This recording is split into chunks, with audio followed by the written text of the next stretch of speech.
story here this morning, the rise of ISIS helping to ease tensions between the U.S. and Iran, and the Obama administration planning to take advantage of the uneasy alliance by brokering a nuclear deal.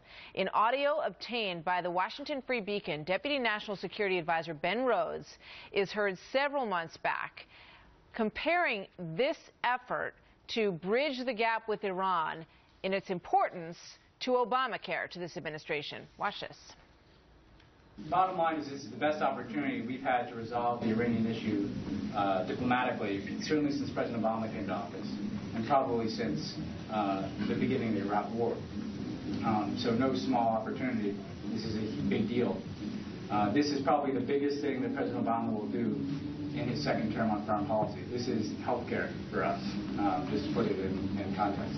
He says basically détente with Iran is, quote, health care for us. It is that big of a motivation and a plan for the second term. Very interesting sound that comes from a while back, early in the year, from Ben Rhodes, the National Security Advisor. Steve Hayes joins me now, senior writer for the Weekly Standard and a Fox News contributor. Steve, what's your reaction to this sound? Well, I think it definitely gives you a sense of just how important the administration sees a deal with Iran. I mean, remember what the administration did to pass health care. They twisted arms. They gave favors. The president wasn't going to take anything less than full, comprehensive health care reform. I think that's the way that they've approached a deal with Iran really since the beginning of the first term. There's nothing that would get in the way of a deal with Iran, including military conflict. They wanted a deal. Let's listen to one more piece of sound here, and it goes to your point about what they would be willing to do to get that deal, because obviously the president feels it's very important to his legacy. It's something that he would like to see happen. Let's listen to this second piece of sound from Ben Rhodes. We're already kind of thinking through how do we structure a deal so that we don't necessarily require legislative action right away. And there are ways to do that. There are ways to do that, he says. Your thoughts, Steve? Well, it's an extraordinary comment, in part because we had a report in the New York Times just last week that the White House denied, suggesting exactly that. The White House was seeking ways to work around Congress to implement some kind of a deal with Iran, and the White House denied it. I think it goes to show you exactly how determined this White House is to do some kind of a deal with Iran.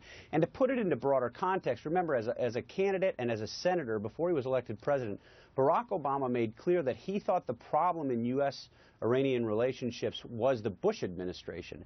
Now we see him carrying out policies that open a door to some kind of a détente or rapprochement with Iran, and I think we're going to rue the day that he's done that. Yeah, there was a very lengthy piece, front page of the Wall Street Journal the other day, U.S.-Iran relations move to détente. And in it, it talked about, the timing on this, Steve, is once again curious. I think about when the president forged ahead with health care and we had such major issues with the economy. A lot of people asked, why would you do this at this point?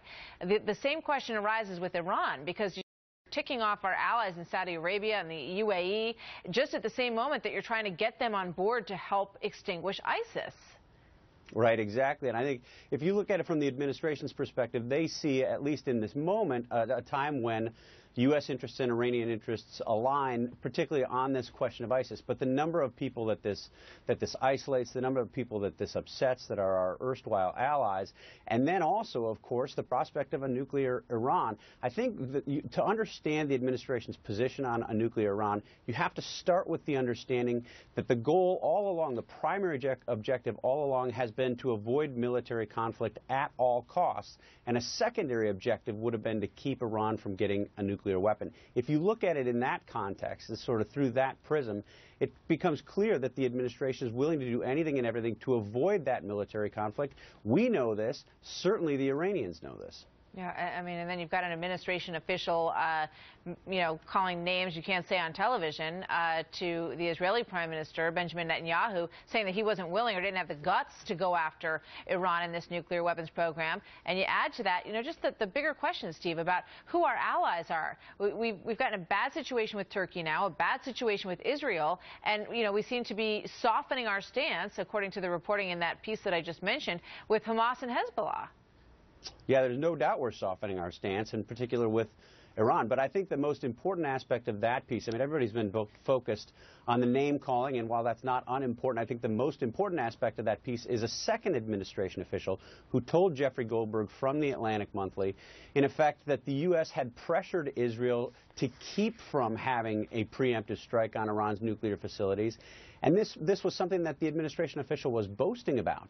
I think those comments that were in that Jeffrey Goldberg article, and a U.S. official, a top U.S. official, boasting about having stopped an attack, Israel to stop an attack on Iran's nuclear facilities, are not going to look good when Iran has a nuke. Yeah, and they even quoted several officials, plural, right, in that piece from the administration who spoke out about this on the record to Jeffrey Goldberg. Steve, thank you very much. We'll see you next time. You bet.